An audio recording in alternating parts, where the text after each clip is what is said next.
Benvenuti o bentornati nel mio canale. Oggi facciamo un nuovo unboxing molto veloce e questo pacco mi è arrivato dalla Salvimar, che ringrazio, circa 4 mesi fa. Purtroppo non l'ho potuto aprire prima perché ho avuto, come sapete, dei grossi problemi di salute e quindi non avevo né il tempo né la voglia di farlo perché stavo veramente male. Purtroppo ho perso l'esclusiva perché quando mi è arrivato ero tra i primi ad averlo, quindi avrei presentato un qualcosa di veramente nuovo. Chiaramente è stato già visto anche su altri video, però io volevo presentarlo, ma soprattutto farvi vedere le parti tecniche, le parti nuove che ha questo fucile.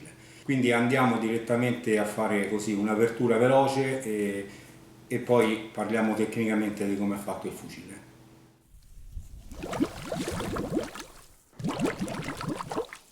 Allora, come ho detto, questo è l'Ares 85, andiamo a visionarlo, ha un fusto in alluminio anodizzato e a sezione ellittica, nella parte diciamo alta con un guidasta integrale dove si accoppia sia l'impugnatura che la testata, che è stata ridisegnata e fatta in modo veramente bello. Il fusto chiaramente oltre ad essere ellittico praticamente ha delle sfaccettature, delle centine che servono per irrigidire tutta la struttura e renderlo diciamo più rigido e quindi evitare imbarcamenti del fusto. L'impugnatura chiaramente riprende la forma del fusto, quindi ellittica, ed è a forma normale, anche se poi la Salvimar la fa sagomata a secondo diciamo, di come la vogliamo. Questa è una classica diciamo, ambidestra ed è adatta diciamo, un po' a tutti. Ha un sistema di sgancio rinnovato, completamente rivisto ed hanno utilizzato praticamente degli acciai molto duri, l'acciaio inossidabile 17 4PH, che è uno dei, diciamo, dei metalli degli acciai più resistenti sul mercato. Il sistema di sgancio, come ho detto, è stato ridisegnato e fatto completamente nuovo. Ha una rotella al suo interno che è praticamente centrata dal grilletto che rendono così il tutto più morbido. Questo a beneficio chiaramente della precisione. Sappiamo tutti che il grilletto più è morbido e non c'è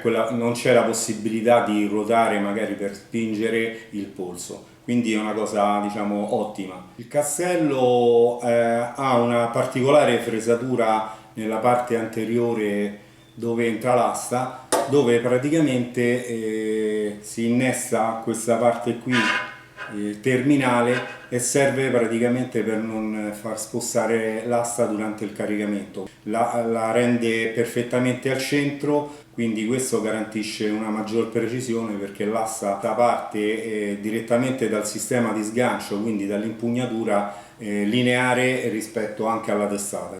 Chiaramente l'asta è dedicata a questo tipo di impugnatura e può essere montata soltanto con questo. Ciò nonostante questa impugnatura è possibile montare anche asse normali, quindi se prendiamo asse diverse senza questo tipo di tacchetta possiamo metterle, quindi usare qualsiasi cosa.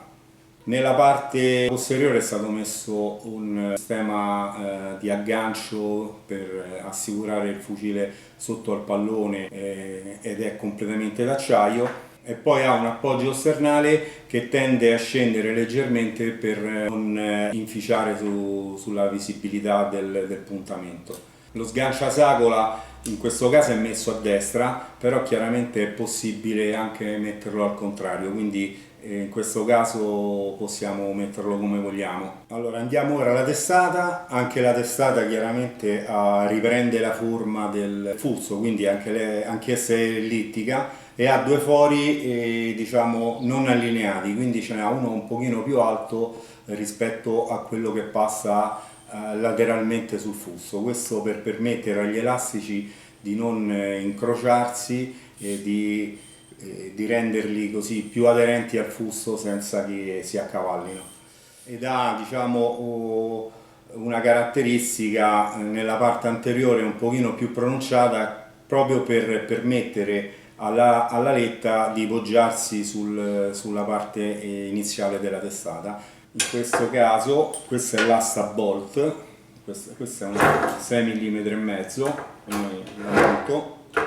Una volta inserita, diciamo questa parte qui finale tiene la letta ferma in modo che così non utilizziamo un anello O-ring che magari può dar fastidio ogni volta che spariamo e dobbiamo rimetterlo. Questa è la parte, come vi avevo detto prima, che va a incastrarsi nel sistema di sgancio, e quindi quando carichiamo il fucile l'asta resta ferma e non va né a destra né a sinistra. A volte col gioco uno quando carica si può spostare.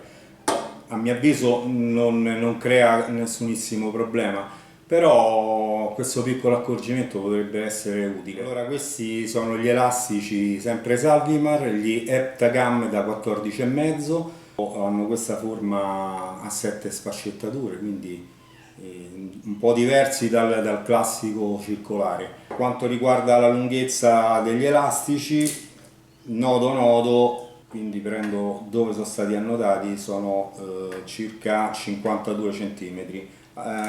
Hanno tutte e due la stessa lunghezza, che poi chiaramente viene recuperata la distanza dalle tacche dalla distanza della testata, perché non sono praticamente allineati nello stesso foro. Allora, il fusto chiaramente, essendo ellittico, ha due misure diverse, quindi diciamo la parte dove poggia l'asta è un pochino più basso, molto basso, parliamo di circa poco meno di 26 mm, quindi dove poggia l'asta, mentre per quanto riguarda la parte laterale abbiamo circa 35 mm, un fusto veramente piccolo. Secondo me, per quanto riguarda il brandeggio, lo vedo veramente ottimo. Poi andiamo adesso a vedere un attimo l'asta. Questa, come ho detto, è un'asta, misuriamola per sicurezza, da 6,5, quindi come diametro 6,5, e quella che viene data di serie, la Bolt, è lunga 115 cm, quindi è abbastanza corta rispetto al fucile. Io personalmente sono abituato con aste un pochino più lunghe, però chiaramente voglio provarla per vedere com'è. Quest'asta Bolt, oltre ad avere questo sistema qui dove blocca l'asta, ha anche 3 pinnette, e ogni pinnetta ha il foro dove mettere diciamo così il nylon e la sagola, assicurarla al sistema. Per quanto riguarda il mulinello, questo è il classico reel 50, dovrebbero andarci circa 50 metri di sagolino da 1,5, quindi abbastanza capiente. Il fucile allestito si presenta in questo modo, quindi ho praticamente montato gli elastici, un classico doppio elastico, e questo diciamo è l'asta inserita all'interno. Questa è la letta che poggia, come ho detto prima precedentemente. Per quanto riguarda il caricamento, quello classico del doppio elastico, si prende l'elastico, quello più lontano, si fa passare all'interno del secondo elastico, quindi quello più vicino, e si carica praticamente sulla penultima tacca, quindi questa parte qui. Poi prendiamo l'altro elastico che ormai è passato e lo carichiamo chiaramente prima su questa tacca qui intermedia che ci aiuta, e poi lo passiamo in ultima tacca per dare, diciamo così, la massima potenza. Il caricamento è simile agli altri fucili, molti me lo chiedono e io chiaramente lo dico. Ragazzi, credo di aver detto tutto di questo fucile Ares. Io purtroppo non posso provarlo successivamente, non so quanto tempo dovrà passare, perché chiaramente ho una ferita qui sull'addome e non più di una, dove sono stato operato, quindi vado proprio a forzare nella parte dove avevo i punti. La ferita ancora nella parte interna non è completamente guarita, quindi dovrò attendere non so quanto tempo, forse un altro mese, 2.